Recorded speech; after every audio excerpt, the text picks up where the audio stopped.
Retour de la guerre en Europe, recul de la démocratie dans le monde, regain du religieux. La mondialisation heureuse, jadis vantée dans les années 1990, a laissé place à une mondialisation haineuse où bien souvent la force devient un moyen d'imposer son droit. Alors quelles sont les clés de lecture de ce monde devenu chaotique ? L'Occident est-il devenu l'ennemi mondial numéro 1 face à un reste du monde coalisé contre lui ? Vivons-nous le retour des empires ou bien le choc des civilisations ? L'Europe et les États-Unis ont-elles encore un rôle à jouer dans ce monde de demain ? Voilà toutes les questions que je poserai à mes trois prestigieux invités ce soir. Le théologien et philosophe Jean-François Colosimo, l'ancien ministre des Affaires étrangères Hubert Védrine et le professeur de relations internationales Ghassan Salamé. Occident, pourquoi tant de haine ? Voilà le sujet du club Le Figaroïdé.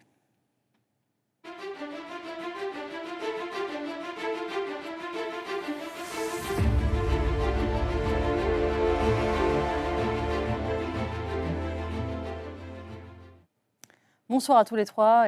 Bonsoir. Et merci à vos trois éminences d'avoir accepté ce débat, car je suis vraiment flattée de la qualité de mes intervenants ce soir. Jean-François Colosimo, vous êtes essayiste, théologien et philosophe, auteur de nombreux ouvrages remarqués qui essaient de donner une perspective religieuse et historique au soubresaut géopolitique que nous vivons. Et vous publiez ce livre, Occident, ennemi mondial numéro 1, le titre dit déjà beaucoup de choses, où vous analysez la résurgence de ce que vous appelez les néo-empires, Russie, Chine, Inde, Turquie et Chine, et la manière dont ils forment désormais peut-être un bloc, enfin vous nous expliquerez les différences évidemment, face à l'Occident. On va bien sûr en débattre. Ghassan Salamé, vous êtes professeur des universités à l'Institut d'études politiques de Paris et vous publiez, vous, La tentation de Mars. Vous analysez, vous, la résurgence de la guerre au XXIe siècle. On a cru un instant, dans ces années 1990, à peut-être une forme de paix perpétuelle, ou en tout cas d'un ordre mondial qui serait pacifique et stable. Et nous sommes aujourd'hui déçus, et vous expliquez comment est arrivée cette déception. Enfin, j'allais dire Albert Camus, mais Hubert Védrine, on ne vous présente plus, les lecteurs du Figaro vous connaissent bien, vous êtes ancien ministre des Affaires étrangères, et vous publiez, vous, cet essai qui semble à première vue avoir peu de rapport avec les relations internationales, qui est un livre plutôt personnel sur votre rencontre avec Camus, Albert Camus, qui a été un choc littéraire dans votre jeunesse et qui vous éclaire aujourd'hui, et qui éclaire aussi une certaine vision de la gauche, qui n'était pas celle de Sartre. Et vous analysez ce duel, et ça éclaire, je pense, aussi votre vision du monde. Bonsoir donc à tous les trois. Nous allons démarrer l'émission par ce sujet que vous abordez, Jean-François Colosimo, ce sujet de la haine de l'Occident.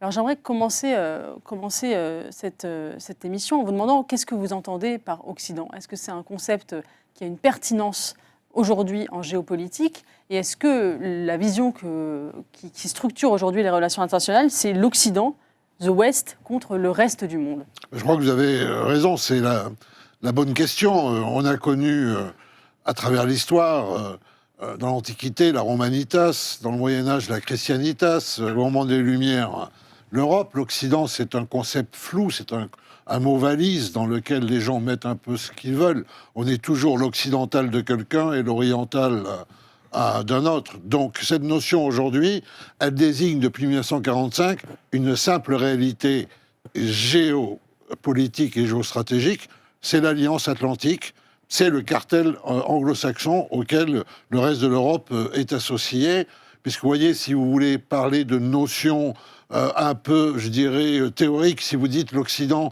c'est la démocratie, c'est le libre marché, c'est la défense des droits, etc. Mais en fait, jamais vous ne penserez à mettre l'Argentine, par exemple, dans l'Occident. Donc c'est bien ce cartel, je dirais, stratégique, et qui est pris à partie par ces néo-empires qui veulent le réduire en pièces, non pas parce qu'ils seraient eux-mêmes libéraux ou pleins de bonnes intentions, mais parce qu'ils veulent prendre cette place hégémonique qui, effectivement, est désormais mise en question, mise à mal. Voilà. Hubert Védrine, c'est une opposition qui vous paraît féconde, vous, cette opposition, enfin, en tout cas pertinente pour analyser la géopolitique aujourd'hui, cette opposition entre The West et The Rest ? On peut contester sans fin, déconstruire le concept d'Occident, enfin, Occident global, comme le Sud global. On peut démontrer que ça ne veut rien dire, qu'on mélange tout, que c'est pas si simple, c'est ça. Il n'empêche que dans la tête des gens, dans le monde d'aujourd'hui, ça veut dire quelque chose. Donc, d'abord, les Occidentaux ont perdu le monopole de la puissance et de l'influence depuis longtemps. Et les autres sont majoritaires tout en étant contradictoires entre eux. Mais quand on dit l'Occident dans n'importe quel pays d'Afrique ou d'Asie ou d'Amérique latine, les gens savent ce que c'est. Donc on peut contester ça, bien sûr. On peut s'interroger sur l'origine de la haine, mais il faut distinguer dans l'ensemble des pays qui, disons, rejettent l'Occident plus ou moins violemment. Moi, je fais une énorme distinction entre ceux qui disent, comme dans le sport, chacun son tour. Vous avez gouverné le monde, bien ou mal, c'est un autre débat, ça, pendant plusieurs siècles. Maintenant, c'est nous. Donc il y a des pays, la Chine est comme ça, par exemple. C'est pas de la haine, ça. C'est de l'idée, c'est notre tour. Et ceux qui veulent se venger, c'est pas les mêmes. Alors ça dépend énormément de savoir si ces pays s'en sont bien sortis ou pas, s'ils ont besoin d'entretenir ou pas la haine ou la revanche, etc. Donc il y a une énorme distinction, parce que les relations, à la fin des fins, on va se dire, bon, on a compris, qu'est-ce qu'on fait en tant qu'occidentaux, mais il faut distinguer États-Unis, Europe, qu'est-ce qu'on fait? Et on n'aura pas la même réponse, on ne pourra pas avoir la même réponse par rapport à ceux qui veulent simplement être dans la compétition, très très fort, puisque tous les pays émergents, et ceux qui veulent vraiment se venger, ce qui n'est pas forcément soluble en réalité. Donc ce n'est pas les mêmes défis, et ça ne sera pas les mêmes réponses. Ghassan Salamé, moi je ne crois pas qu'il y ait de la haine. Je ne crois pas du tout qu'il y ait de la haine. Il y a d'autres sentiments, c'est passionnel. Pour sûr, c'est passionnel. Mais je ne mettrai pas le mot haine. D'abord, il y a beaucoup d'attractions. Si vous voyez les millions qui essayent de venir en Occident, ils sont très attrayés, ils sont admiratifs. Ils ont envie de faire partie de cet Occident, de participer à sa prospérité, peut-être à sa liberté aussi. Moi, j'ai servi en Libye pour les Nations Unies et j'ai rencontré beaucoup de subsahariens qui ont passé le désert plusieurs fois, qui ont essayé de passer la Méditerranée plusieurs fois. Ils sont dans des camps sordides en Libye en attendant d'essayer encore de rejoindre cet Occident qui les mesmérise. Donc il n'y a pas d'haine, il y a une attraction. Peut-être que cette attraction n'est pas particulièrement appréciée en Occident même, mais il y a une très forte attraction. Il y a le deuxième aspect, que M. Colosimo a souligné, il y a une volonté de revoir l'emprise géopolitique de l'Occident sur le système mondial. Et ça, on le trouve en Chine, comme l'a dit M. Védrine, et on le trouve aussi peut-être dans une Russie renaissante. Donc on trouve, il y a la dimension géopolitique qui n'est pas basée sur la haine, mais qui est basée sur le calcul, sur la compétition et le calcul. Et il y a enfin une troisième dimension, qui est le fait qu'il y a la voie de plus en plus haute pour que l'emprise de l'Occident sur les organisations internationales soit corrigée pour intégrer les puissances émergentes, comme l'Inde, l'Afrique du Sud, le Brésil, etc. Ça, c'est des pays qui ont envie d'avoir plus de place au Conseil de sécurité, au Fonds monétaire, où j'y étais la semaine dernière, ou à la Banque mondiale. Donc, il y a différentes choses, mais moi, je ne vois pas tellement que la haine, que l'on puisse réduire ce complexe de sentiments et de passions à la seule haine. Oui, alors moi, ce que j'ai pris, ce sont des empires qui ont existé, de grands empires orientaux, l'empire tsariste, l'empire ottoman, l'empire mongol, évidemment aussi l'empire Qing, etc. Tous ces grands empires ont vécu de plein fouet l'essor de l'Europe et ont cherché à s'européaniser ou à s'occidentaliser au XIXe siècle. Et ça a échoué. Ils sont passés par des périodes de réforme et puis des périodes de réaction extrêmement fortes. Et finalement, ça a été soldé au XXe siècle par deux mouvements. Un mouvement d'abord d'adoption du nationalisme révolutionnaire de type occidental européen, et ça a donné deux empires qui ont disparu au profit de deux pays, la Turquie de Mustafa Kemal et l'Iran de Reza Pahlavi. Et d'un autre côté, il y a eu effectivement, et puis finalement aussi l'Inde de Nehru rentre bien dans ce cadre-là, et puis de l'autre côté, il y a eu l'adoption du communisme. Ça donne l'URSS et la Chine populaire. Alors là, il y a eu, dans la représentation qu'on se fait de l'Occident, c'est-à-dire la puissance démiurgique, la technique, la maîtrise, l'administration, la caserne, voire le camp, n'est-ce pas? Là, il y a eu un déchaînement tout à fait énorme au XXe siècle qui a abouti à des échecs partout.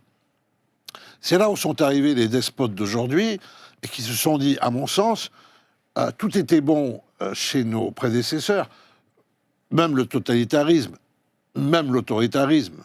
Mais il y a simple faute qu'ils ont pu commettre nos prédécesseurs, s'ils n'ont pas compris que la religion, c'est le meilleur des carburants. Et en fait, ils ont complètement déraciné nos pays. Ils ont voulu supprimer le passé. La révolution culturelle chinoise, c'est l'acmé de ce mouvement. Et donc, on va reprendre. Et ces 5 empires que je décris, la Russie, la Turquie, l'Inde, enfin, néo-empire, à prétention impériale, on va dire, n'est-ce pas? La Russie, la Turquie, l'Inde, la Chine, l'Iran ont en commun cette espèce de reconstruction identitaire sur un fond religieux, et surtout ils ont en commun, n'est-ce pas, d'avoir un programme partagé beaucoup mieux que les BRICS, lorsque par exemple ils se réunissent en Ouzbékistan, dans le pacte de Shanghai qui les réunit, pour dénoncer cet Occident qu'ils considèrent corrompu, corrupteur, prédateur, menteur, enfin, etc. Et là, on voit qu'il y a quand même une unité, même si évidemment, on peut soupçonner que ces empires vont s'affronter très rapidement entre eux, ou le font déjà, mais qu'entre-temps, la question de savoir ce que devient l'Europe, alors que je finis là-dessus, alors qu'il y a une république impériale américaine qui, dans sa constitution politico-religieuse, est assez proche de ces empires-là. C'est ça. On y reviendra, mais je voudrais vous citer un rapport qui a été traduit sur le site du Grand Continent, qui est un rapport de Sergueï Karaganov, qui est un architecte intellectuel de la ligne assez dure du Kremlin, j'allais dire le mage du Kremlin, qui a créé un concept qui s'appelle la majorité mondiale, qui serait, selon lui, une alternative à l'hégémonie occidentale sur le monde. Alors, je vous lis un extrait de ce rapport.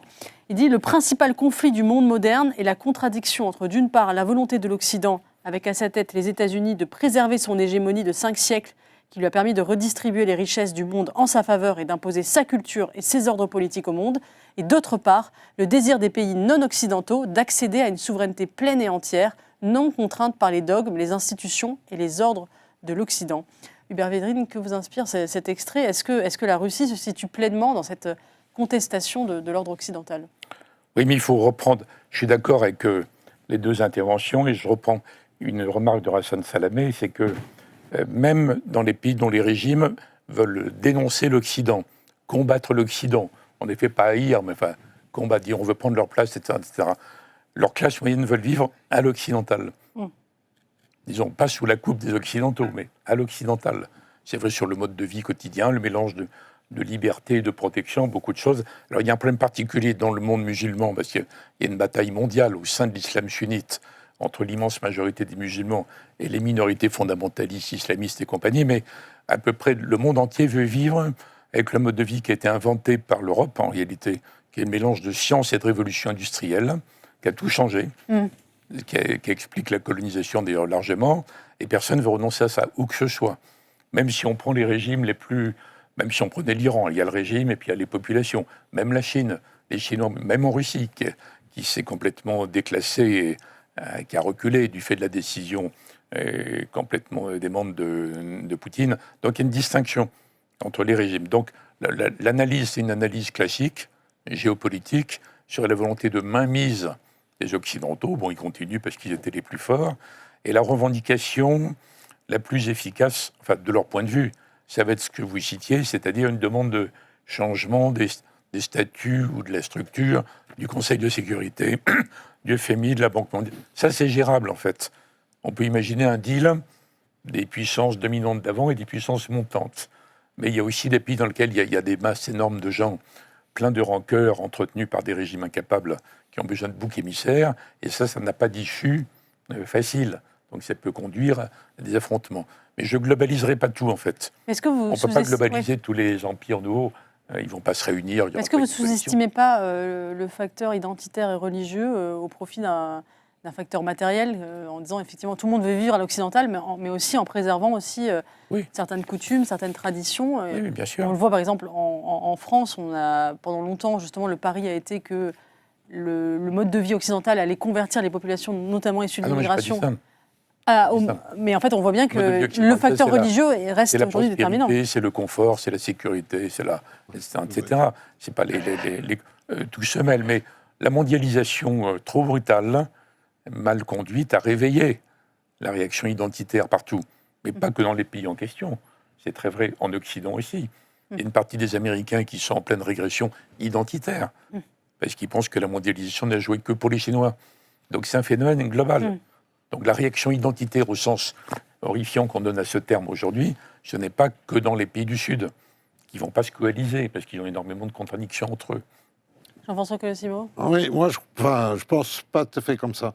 Je pense que c'est pas moi qui les globalise, ce sont eux qui se globalisent de manière très nette, avec des traités, avec, je dirais, des approvisionnements d'armes, avec des projets communs économiques, particulièrement la maîtrise des routes de l'énergie, pour ce qui est de la Chine, de la Russie et de la Turquie, qui sont à la confluence de l'Eurasie, enfin du centre de l'Eurasie. Donc je pense qu'en plus, ils ont effectivement une constitution qui est assez analogue et qu'ils ont aussi des ambitions impériales récurrentes qui se voient même dans le cas de la Turquie, n'est-ce pas, qui développe toute une politique en Méditerranée, que ce soit les guerres de Chypre, des îles grecques, en Libye, en Syrie, bien sûr, en Irak, etc., jusqu'en Afrique. D'ailleurs, je dirais que la plupart de ces puissances que je décris sont assez d'accord pour être très présentes aujourd'hui en Afrique et mettre dehors la présence française traditionnelle. Deuxièmement, ce regard religieux manifeste aussi une mutation du sens de la guerre qui n'est plus du tout une manière de régler d'autres conflits par voie la continuation de la diplomatie par d'autres moyens, mais qui revêt tout de même un caractère assez apocalyptique, n'est-ce pas, et très manichéen. Alors, vous citez ce fameux théoricien russe. Il faut savoir que c'est lui qui a eu toujours la véritable influence. C'est pas Douguine. Vous savez, Douguine, c'est un pantin dont on parle souvent, dont la fille a été assassinée. Une sorte de pantin qui n'a même à peu près jamais rencontré Poutine. Parce que là, on a affaire à quelqu'un qui a été le premier à instiller l'idée, dès 1992, que la Russie était responsable des populations russes qui étaient en dehors des frontières de la Fédération de Russie. Ce que disait Yeltsin, d'ailleurs, lui-même, oui, mais avant Poutine. Absolument. Mais lui, c'est le grand théoricien. Ensuite, il a été effectivement le théoricien, si vous voulez, du Sud collectif. Ce fameux Sud collectif dont on peine à croire qu'il existe. Évidemment, on est d'accord là-dessus, dans le sens où il est très divers, etc. Mais ce Sud, quand même, est un peu sensible à ces sirènes sur le caractère maléfique du dit Occident. Et puis aujourd'hui, donc, c'est lui qui parle de majorité mondiale. Mais la majorité mondiale, c'est pour dire quoi? Qu'il y a une minorité mondiale. La minorité mondiale, c'est nous. Je veux dire, sinon, ça ne sert à rien de dire on est la majorité si ce n'est pas pour écraser la minorité. Et de ce point de vue, il faut quand même se rendre compte que les cinq empires que je décris rassemblent d'ores et déjà à peu près 4 terriens et terriennes sur 10. Oui. Ce qui est déjà énorme. Voilà. Et deuxièmement, depuis à peu près les années 2000, leur effort d'armement aux 5 a été constant. Et un bon exemple de la problématique dans laquelle on est, c'est évidemment la Turquie, qui est à la fois dans l'OTAN et en même temps qui s'approvisionne en armes en Russie. Voilà. Ghassan Salamé, dans votre livre, vous alertez sur le recul de la démocratie dans le monde. Parce qu'on avait cru, justement, dans ces mêmes années, que la démocratie allait petit à petit s'imposer, y compris en Chine, y compris en Russie, y compris dans tous ces pays que mentionnait Jean-François Colossimo. Et on voit qu'il n'en a rien été et qu'au contraire, l'indice de démocratie dans le monde ne cesse de baisser, puisqu'il y a moins de démocratie. Je crois que c'est le point le plus bas aujourd'hui en 2023, depuis la création du fameux index des démocraties en 2006. Donc ça ne cesse de baisser. Est-ce que c'était pas une grande illusion, finalement, occidentale, que d'avoir vu projeter la démocratie, qui était le fruit d'une histoire, à tous les pays du monde? Ça n'était pas une illusion. Autour de l'an 2000, pour la première fois de l'histoire, il y avait plus d'humains qui vivaient sous un régime démocratique que sous un régime autoritaire. Probablement autour de 52%. Il y avait probablement à l'époque, c'est-à-dire autour du changement du millénaire, 120 pays sur 493 qu'on pouvait plus ou moins dire démocratiques. Il fallait toujours utiliser un adjectif avec démocratie. Démocratie censitaire, démocratie kleptocratique, démocratie incomplète, etc. Mais il y avait quand même un véritable courant. Autour de 2006, on assiste à un plateau. il n'y a plus de nouveaux pays qui deviennent démocratiques. Et ensuite, on assiste à un véritable déclin. Pas une chute, mais un déclin, avec des coups d'État dans le Sahel, avec des coups d'État en Asie du Sud-Est, en Thaïlande, en Birmanie, etc. Et surtout, on voit que beaucoup de pays, dont il a cité la Turquie et la Russie, prennent de la démocratie uniquement la mécanique électorale, réduisent la démocratie à la mécanique électorale et tout le reste, l'indépendance de la justice, tout cela, ils ne le prennent pas en considération. Donc on voit effectivement une espèce de montée réelle de la démocratisation et une baisse par la suite.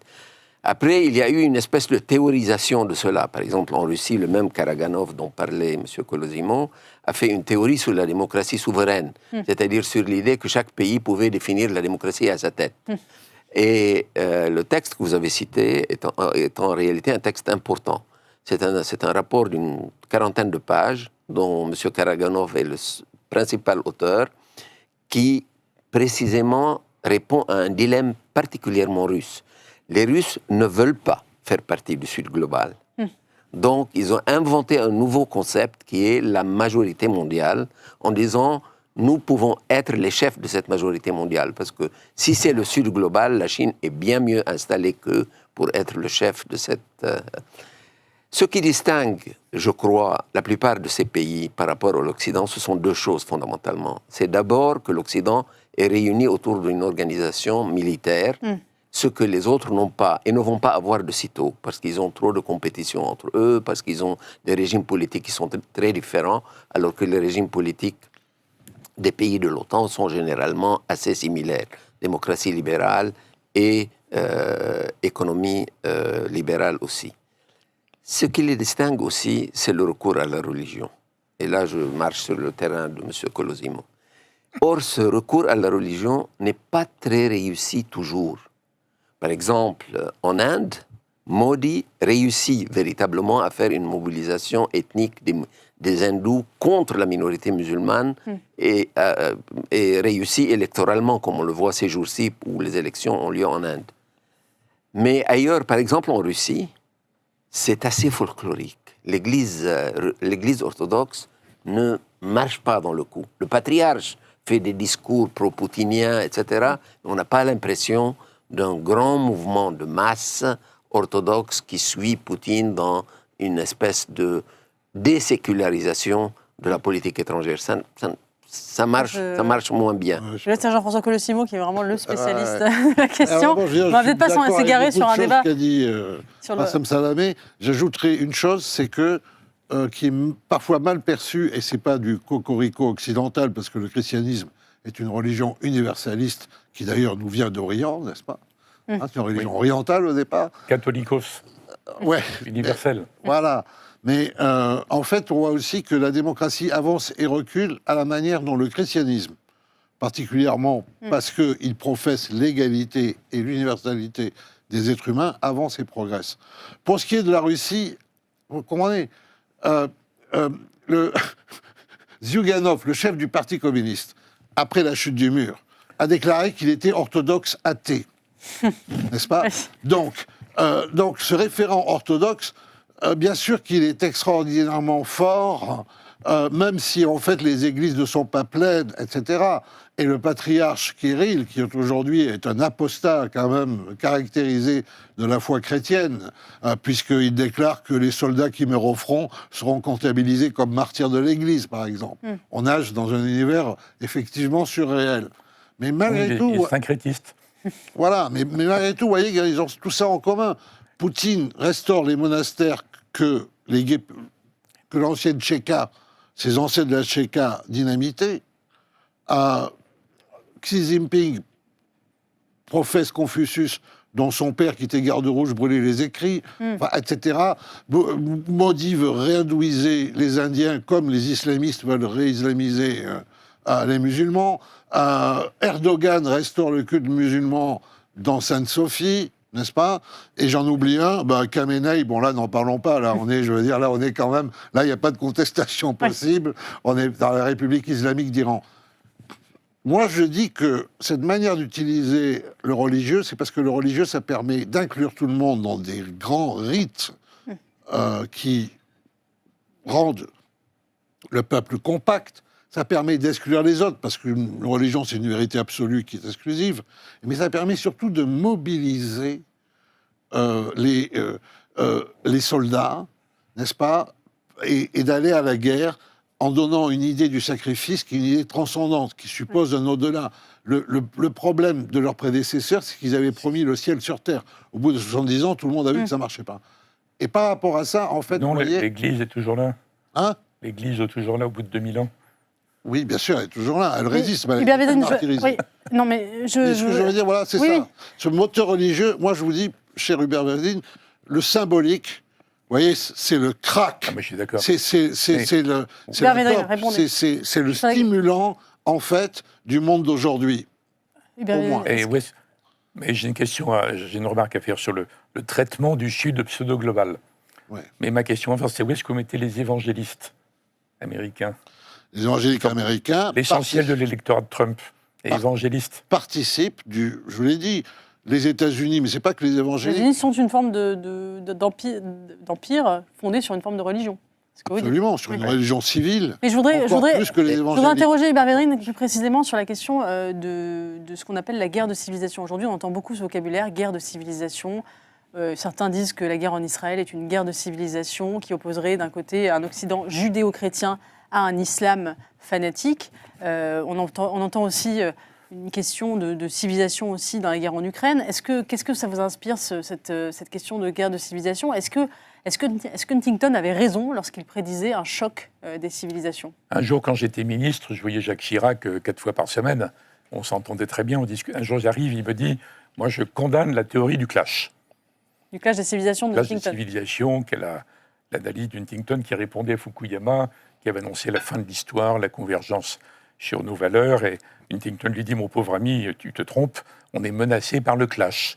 Donc Chirac me dit ça. Je lui dis « Moi, je préfère combattre le risque que de condamner la théorie ». Bon, il me dit « Mais vous ne pouvez pas parler de clash de culture, c'est absurde, c'est de l'inculture ». Oui, je suis d'accord, l'inculture est dominante dans chacun des ensembles, donc c'est encore plus dangereux. Donc je crois que c'est vrai et faux, mais ça dépend de la façon dont on le traite. Et aujourd'hui, face à les questions de l'Occident, la haine et compagnie, il y a une très grande... Je sais bien qu'ils se revendiquent eux-mêmes. Hein. Il y a une grande différence entre dire « oui, on prend ça au sérieux, c'est très dangereux, donc on va dénoncer, soit parce que c'est dangereux, c'est bourré de haine, leur faiblesse, leur contradiction, antidémocratique, ils sont hétéroclites, soit on va les dénoncer sans arrêt, soit on va même les combattre, on va les reconvertir à nos valeurs universelles, etc. Ou alors il y a une autre approche qui serait de dire on n'y croit pas, c'est bidon. Le Sud global, c'est une construction artificielle, et nous on s'en fiche, et on va avoir une politique habile, rusée, adaptée à chaque cas particulier, selon que c'est la Chine, ou l'Inde, ou l'Afrique du Sud, ou le Brésil. Donc c'est des embranchements très différents. Après, les analystes, ils sont là pour dire voilà l'histoire, voilà ce que pensent les peuples, mais moi je raisonne en termes politiques, de comment on fait après. Et c'est là où je disais qu'on n'a pas intérêt, c'est mon avis, à globaliser trop, même si eux-mêmes se globalisent. On peut dire on ne vous prend pas au sérieux. Votre globalisation ne fonctionne pas. Et nous, on n'est pas l'Occident global non plus. On est autre chose, surtout quand on parle depuis la France. Mais c'est un choix stratégique, en fait. Ce n'est pas une option philosophique, ce que je raconte. Jean-François Cosimo, est-ce qu'on est embarqué malgré nous dans un choc des civilisations, même si on ne veut pas rentrer dedans, comme dit Non, il faut pas. La théorie du choc... C'est l'ennemi qui vous désigne. La théorie du choc... D'abord, civilisation, c'est un terme, je suis désolé de le dire, c'est un terme des Lumières. Oui. C'est à partir des Lumières qu'on pense qu'on peut civiliser des gens. Non, mais, oui. Non, mais voilà, non. On va pas revenir à l'étymologie du mot. Je Oui, prends mais- la théorie d'Huntington, c'est-à-dire des aires civilisationnelles, Tout le monde- culturelles, fondées sur la religion, Ouais, qui sont elle est vouées à fausse. ce... Elle est fausse parce que Huntington ne voit pas que ces ensembles qu'il décrit sont eux-mêmes traversés de graves contradictions. Il décrit un bloc slavo-orthodoxe. Regardez, la Grèce, la Bulgarie, la Roumanie sont dans Mais l'Union ça européenne n'empêche pas ça. et ne sont pas... Non, mais Ça cherche à n'empêche se pas qu'il y prémunir. ait pas un problème islam-occident. Non, mais cherche à se prémunir contre la Russie. L'islam, la lutte entre les sunnites et les chiites, elle est réelle, sans compter la lutte que mentionnait Hubert Védrine au sein des sunnites, entre ce qu'on pourrait considérer comme étant une classe plutôt sécularisée et une classe, au contraire, fanatisée. Donc tout ça ne marche pas vraiment. Et quand on parle de guerre de civilisation, généralement, c'est qu'on entend qu'on est la civilisation et que l'autre ne l'est pas, je veux dire, n'est-ce pas? Donc je trouve que c'est des choses un peu, non seulement Non, dans fausses... Huntington, c'est pas hiérarchique comme ça. Non, mais un peu... Il y a, j'ai il y a non, j'ai plusieurs pas dit ça, c'est civilisations. autre chose, là, j'ajoute ça. Oui. Ça, c'est vous, ça. Je pas dit Ouais, qu'on c'est est plus- ça. Et j'ajoute ça qu'en plus, parce qu'on a aujourd'hui des gens qui disent c'est une guerre de civilisation. n'est-ce pas? Nous menons une guerre de civilisation, par exemple, c'est ce que dit Netanyahou. n'est-ce pas? Donc, je trouve ces formules très, très, Moi, je trouve que ça s'applique ni à l'Ukraine ni au Proche-Orient. Hein. très, très dangereuses. Ça le devient si c'est maltraité. Il y a une gangrène qui s'installe, mais à l'origine... Très dangereuses. Les deux Mais conflits territoriaux. pour suivre le programme d'Hubert Védrine, il faut encore que la France soit libre de ses mouvements et ne soit pas inféodée comme elle l'est aux États-Unis qui décident pour nous. Ça, Parce que moi, je veux bien qu'on soit malin et rusé, mais encore faut-il qu'on ne soit pas ligoté. Et monsieur Ghassan Salamé, vous êtes très critique, vous, sur Huntington et sa théorie du choc des civilisations. J'ai eu à plusieurs fois à le confronter directement dans cette thèse et je dois avouer que son succès post-mortem me laisse un peu quoi. Parce que les civilisations ne sont pas des acteurs pour qu'elles s'adorent ou pour qu'elles se fassent la guerre. Elles n'ont pas de budget, elles n'ont pas d'appareil, elles n'ont pas de chef. Ce sont des références qui sont instrumentalisées. Le problème vient de notre lecture de la civilisation. Et cette lecture vacille toujours entre deux extrêmes. Soit on prend le culturel et notamment le religieux très au sérieux, et donc quand quelqu'un professe très vocalement sa foi religieuse, on le prend au sérieux, et donc il devient un peu messianique. Donc quand il va en guerre, on imagine qu'il a quelque chose, une espèce de foi qui l'inspire, etc.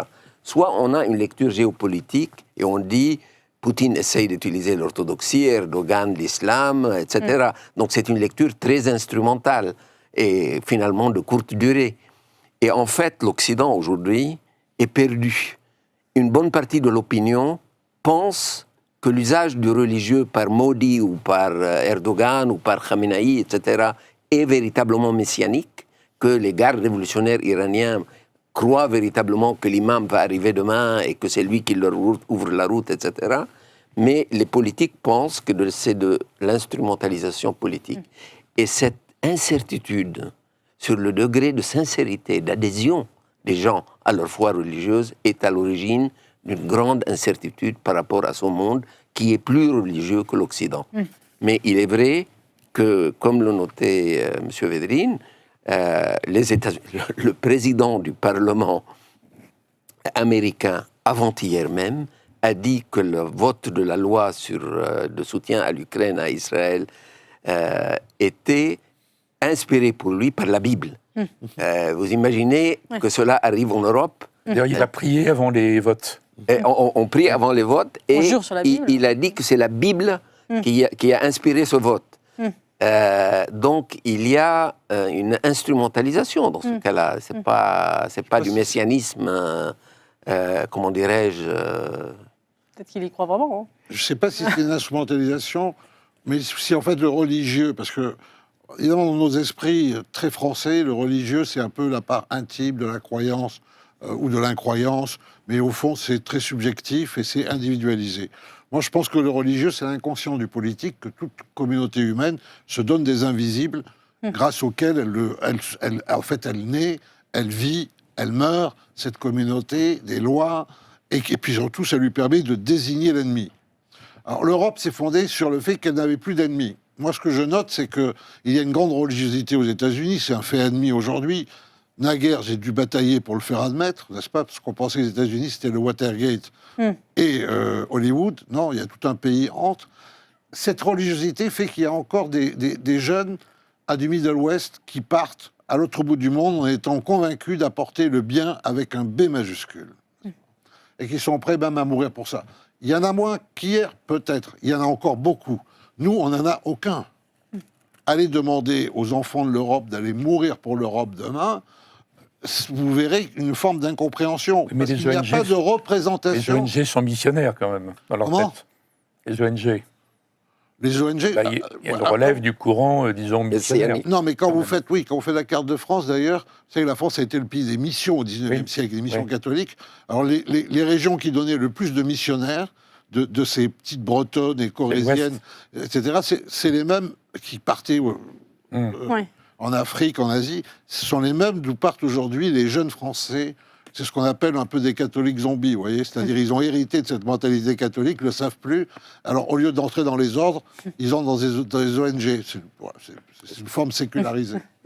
Hubert Védrine, il y a un des grands reproches que le reste du monde fait à l'Occident, c'est ce qu'on appelle le double standard ou le deux poids deux mesures, c'est-à-dire que l'Occident prétend être universel, mais en réalité, il n'agit que pour ses intérêts, et on lui reproche son interventionnisme qui se prétend au nom du bien, justement, mais qui agit en réalité pour les intérêts, et notamment pendant la guerre en Irak, et puis encore plus récemment. Qu'est-ce que vous pensez de ce reproche de deux poids deux mesures? Est-ce qu'il n'est pas, au fond, quand même assez justifié envers l'Occident? D'abord, ce n'est pas l'ensemble du Sud. Parce que dans les conflits, il y a toujours certains pays qui ont leur propre approche par rapport à ça. Bon, si l'Occident était moins prétentieux, la réplique serait moins forte. De toute façon, c'est idiot de ça, parce que c'est idiot. Le débat, je dirais, est un peu dans le vide, parce qu'il y a 10 poids, 10 mesures. Donc l'idée qu'il y a un poids, une mesure, c'est d'une naïveté, d'un simplisme absolument accablant. Mais si l'Occident ne prétendait pas sans arrêt être porteur des valeurs universelles, être à l'avant-garde de l'humanité, tout ça, les autres ne lui diraient pas, mais vous êtes en contradiction tous les jours. Donc il faut être plus modeste. Par exemple, je me rappelle de Robert Badinter, dans un débat où quelqu'un disait « Nous sommes quand même la patrie des droits de l'homme. Pourquoi on n'est pas intervenu, je ne sais pas où, pour régler je ne sais quoi ?» Il dit « Non, on est la patrie de la déclaration. » Donc ça ne nous donne pas une baguette magique pour transformer la Russie en un gros Danemark, par exemple. Donc il faudrait être un peu plus modeste. Si on était plus modeste, moins prétentieux, avec, disons, le reproche serait moins violent. Cela dit, quand on a disons, le discours à quelques mois de distance sur l'Ukraine, où on dit au reste du monde, vous devez nous soutenir pour faire respecter le droit international par Poutine. Aux Nations Unies, à ce moment-là, il y a un vote. Il y a quand même 40 pays représentant les 2 tiers de l'humanité qui ne veulent pas choisir. Ils n'aiment pas la guerre, ils n'aiment pas la Russie, ils n'aiment pas Poutine, mais ils ne veulent pas être dans notre camp. Et quand on en arrive après aux horreurs du Proche-Orient, l'attaque du 7 octobre et puis la guerre de Gaza, là, on a une contradiction inassumable. Donc le discours occidental aura intérêt à se concentrer sur la préservation de la civilisation, même si le terme est occidental, qui, à mon avis, ce qu'on a inventé quand même de meilleur, malgré tout. Mais par des procédés beaucoup plus habiles, beaucoup plus subtils, beaucoup plus convaincants que l'espèce de prétention balourde. Donc je suis pour enlever les prétextes à ces accusations fondées. Ghassan Salamé, vous, dans votre livre, vous dites que la guerre en Irak en 2001 a été... 2003. 2003, pardon.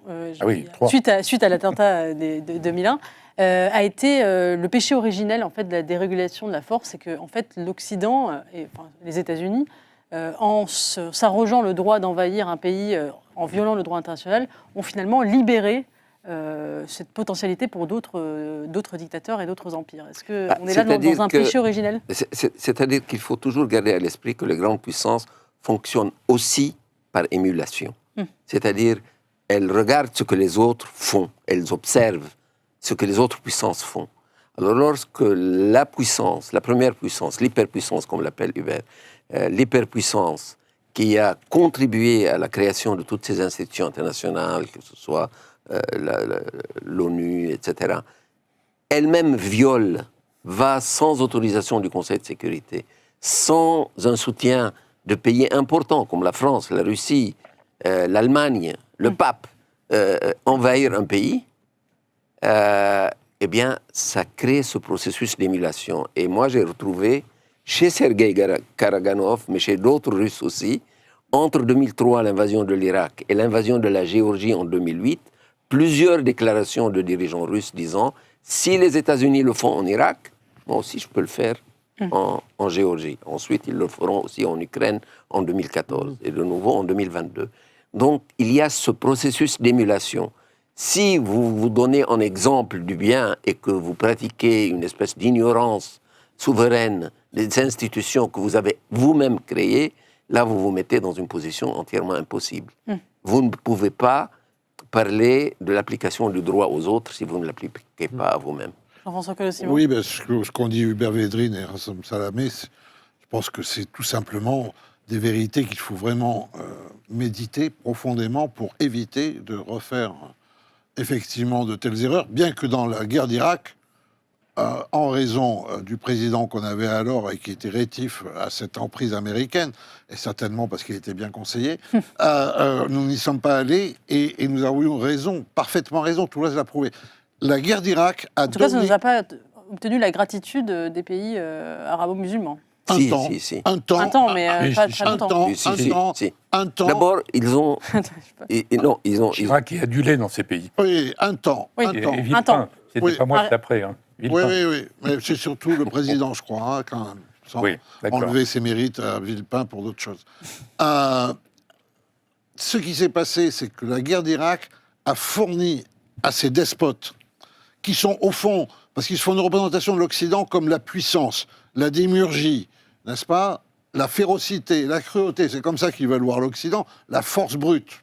Donc ils sont plus occidentalistes, plus colonisateurs en un sens, plus impérialistes en quelque sorte, que peut-être nous l'avons jamais été.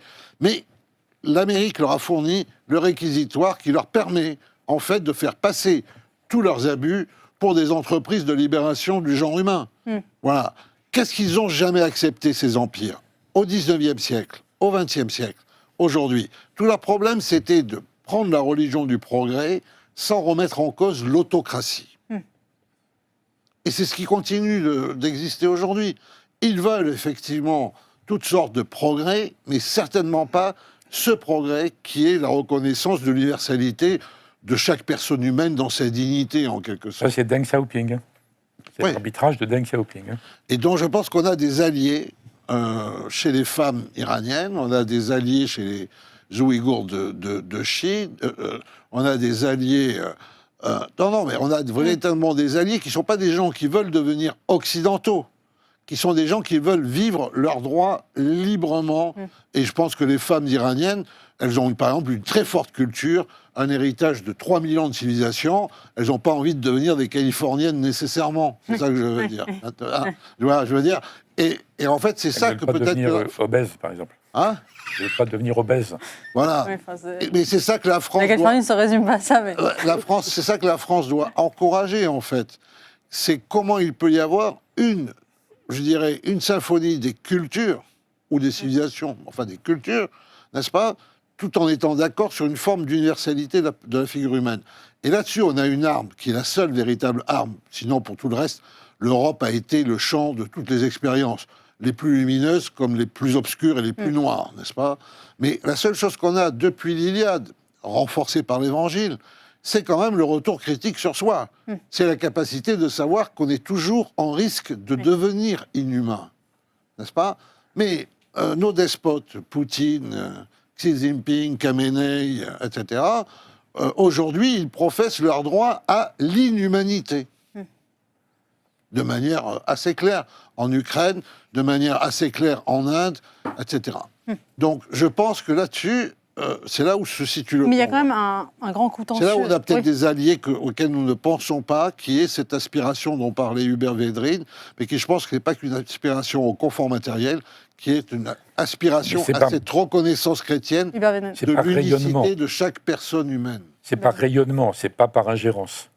Certainement. Oui, mais Hubert Védrine, il y a un contentieux quand même entre l'Occident et ce reste du monde, c'est la question de la colonisation. J'y pense parce que vous consacrez un livre à Albert Camus qui a quand même vécu douloureusement dans sa chair la question de la colonisation. Et on a l'impression qu'aujourd'hui, il y a deux mémoires qui se fracassent. La mémoire de l'Occident qui est construite autour de la Shoah et du génocide, et la mémoire des pays du Sud qui, elle, est construite autour de la colonisation. Est-ce que ce ressentiment lié à la colonisation, c'est aujourd'hui un vrai vecteur dans les relations internationales ou c'est juste un prétexte? Ça dépend dans quel pays. Les dictateurs. Ça dépend. Par exemple, la façon dont les Marocains parlent de ça n'a rien à voir avec la façon dont les Algériens parlent de ça. C'est complètement différent. L'histoire des pays avant les colonisations sont très différents. L'histoire des colonisations est très différente. Dans certains cas, c'est atrocement violent. Dans d'autres cas, regardez l'affaire des Aztèques, il y a des tribus qui sont très contentes de voir arriver des étrangers pour se libérer du despotisme local. Bon, c'est complètement différent. Les décolonisations sont très différentes. Et ce qui s'est passé après est très différent.